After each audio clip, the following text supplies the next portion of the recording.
예, 안녕하세요. 이변은 이따의 이동현 변호사입니다. 예, 오늘은 강제추행 혐의를 받고 있다면 어떻게 대응해야 되는지에 대해서 알아보도록 하겠습니다. 예, 제가 오늘의 주제를 선택하게 된 이유는 저한테 이 강제추행 혐의를 받고 있다면서 변호사님 어떻게 대응해야 되나요? 어떤 자료를 준비해야 되나요? 수사기관에서 어떻게 진술해야 되나요? 뭐 이렇게 문의를 하시는 분들이 많은데 그거에 대해서 간략하게나마 답변을 드리고자 오늘의 주제를 선택해 보았습니다. 예, 우선 들어가기 앞서 강제추행 어떻게 처벌되고 추행이 무슨 의미인지 한번 보겠습니다. 강제추행죄는 폭행 또는 협박으로 사람에 대하여 추행을 한 경우를 의미하고 형법은 이를 10년 이하의 징역 또는 1,500만 원 이하의 벌금에 처하도록 규정하고 있습니다. 그렇다면 여기서 말하는 추행이 뭔지 한번 알아볼 필요가 있는데 추행은 객관적으로 일반인에게 성적 수치심이나 혐오감을 일으키게 하고 선량한 성적 도덕관념에 반하는 행위로서 피해자의 성적 자유를 침해하는 것을 의미합니다. 그리고 여기에 해당하는지 여부는 피해자의 주관적인 의사만 판단하는 것이 아니라 여러 가지를 고려해서 판단하게 됩니다. 지금 보시면 피해자의 의사, 피해자의 성별, 피해자의 연령, 행위자 피해자의 이전부터의 관계, 그 행위에 이르게 된 경위, 구체적인 행위 태양, 행위 유형이라고 제가 이전에 유튜브 찍은 거에 대해서 다 말씀드렸었습니다. 그다음에 주위의 객관적인 상황과 그 시대의 성적 도덕관념 등을 종합적으로 고려해서 판단하게 됩니다. 그래서 제가 좀 말씀드리지만 좀 억울하게 추행을 혐의를 받고 있다면 여기 요런 거 하나하나 언급하면서 지금 요런 거 다 언급하면서 이제 추행에 해당하지 않는다는 거를 어필해야 되는 부분입니다.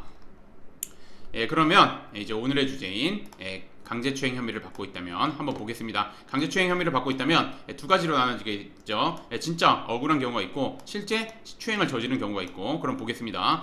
억울한 경우부터 먼저 보겠습니다. 피해자는 당시 상황이 촬영된 CCTV 영상, 그 다음에 피해자가 주고받은 메시지 내용 등 객관적인 자료를 바탕으로 피해자와 신체적 접촉이 어떠한 신체적 접촉도 없었다 거나 피해자와 불가피한 신체적 접촉을 하게 되었을 뿐 피해자를 추행하려는 고의가 없었다 거나 피해자와 서로 합의하에 스킨십을 하게 되었다는 점 등을 법률적인 관점에서 합리적으로 주장해야 됩니다. 보통은 요 세 가지 유형으로 주장하게 됩니다. 다투는 경우에 요거 같은 경우는 이제 신체적 접촉이 없었다. 모르는 사람이나 그런 사람들 사이에서, 그러니까 피해자랑 가해자랑 전혀 모르는 사이에 이제 피해자가 신고를 한 겁니다. 시비가 붙거나 아니면 이래서 신고하는 경우도 있는데 그때 이제 신체적 접촉이 없었다 그런 경우가 있거나 아니면 피해자 불가피한 신체적 접촉, 이거는 보통 이제 대중교통수단에서 이런 주장을 하게 되는 겁니다. 이제 대중교통수단에서 정말 붐비는 지하철 내에서 어쩔 수 없이 신체적 접촉을 하게 되는데 요게 이제 추행 혐의를 받고 있는 경우 이런 주장을 해야 되는 거고, 그 다음에 이건 서로 썸 타던가 아니면 좀 연인 관계에서도 요즘에 신고하는 경우가 있습니다. 그리고 썸 타는 경우, 그런 경우에 이제 서로 합의하에 스킨십을 하게 되었다는 점, 이런 거를 주장해야 됩니다. 근데 이거를 그냥 주장하는 게 아니라 법률적인 관점에서 합리적으로 주장해야 됩니다. 당연한 겁니다. 그 다음에 보겠습니다. 실제 추행을 한 경우에는 피해자는 혐의를 모두 인정하고 피해자와 빠르게 합의하는 한편 반성문 탄원서, 그 다음에 선거 관련 교육이 집중, 그 다음에 정신과 진료 내역서는 다양한 양형 자료를 바탕으로 반성하고 있고 재범 위험성이 없다는 점을 적극적으로 어필하면서 최대한 선처를 구하는 방향으로 사건을 진행해야 됩니다. 이렇게 좀 발빠르게 대응해야 됩니다. 그래서 특히나 혐의 인정하는 경우는 피해자와 합의가 중요하기 때문에 요거 빠르게 좀 대응을 할 필요가 있습니다.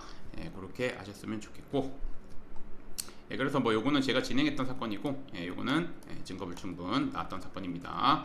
그리고 계속해서 보게 되면 중강제추행 혐의 없음 증거불충분, 그 다음에 요것도 중강제추행 혐의 없음 불송치, 그 다음에 요것도 혐의 없음, 요거는 공중밀집 장소에서 추행이죠. 혐의 없음 증거불충분 이렇게 나왔던 사건이고, 요거는 강제추행 미수였던 건데 제가 진행했던 사건이고 무죄 나왔던 사건입니다. 그래서 이제 오늘의 주제를 좀 정리하자면 강제추행죄는 성범죄로 엄중한 처벌, 그러니까 성범죄에 해당하니까 엄중하게 처벌받게 될 뿐만 아니라 신상정보 공개 고지, 취업 제한 등 각종 성범죄 보완 처분도 받게 되어 사회적 경제적으로 큰 불이익 입을 수 있습니다. 특히 최근 법원과 수사기관은 성인지 감수성을 근거로 해가지고 객관적인 증거가 없다고 하더라도 피해자의 진술만으로도 혐의 인정하고 있기 때문에 억울한 경우에도 자칫 잘못 대응하였다가 처벌받게 될 수 있습니다. 그래서 제가 말씀드리지만 성범죄 관련해 가지고는 아무리 가벼운 사안이라고 하더라도 변호사님 사건 초기부터 해야 됩니다. 사건 초기부터 변호사님 도움 받아서 하나하나 대응하는 것이 바람직합니다. 혐의를 인정하는 경우든 혐의를 부인하는 경우든 다 법률 전문가의 조언을 받아가지고 진행하는 것이 반드시 필요합니다. 왜냐면 이건 자칫 잘못했다가 정말 성범죄자, 그러니까 억울하게 성범죄자가 될 수도 있습니다. 그렇기 때문에 제가 계속 말씀드리지만 변호사님 도움을 받아서 아무리 가벼운 사안이라도 변호사님 도움을 받을 필요가 있고, 변호사님 도움 받을 때 두 가지 확인하라고 말씀드리겠습니다. 첫 번째, 우선은 이 성 관련 사건을 많이 진행해 봤는지, 그 다음에 두 번째, 그런 사건에서 좀 좋은 결과를 도출해낸 변호사님이신지, 요거 꼭 두 가지 확인하셔서 변호사님 선임해서 진행하실 것을 부탁드리겠습니다. 오늘의 주제는 여기까지 마치겠고, 저는 이변은 이따의 이동현 변호사였습니다. 감사합니다.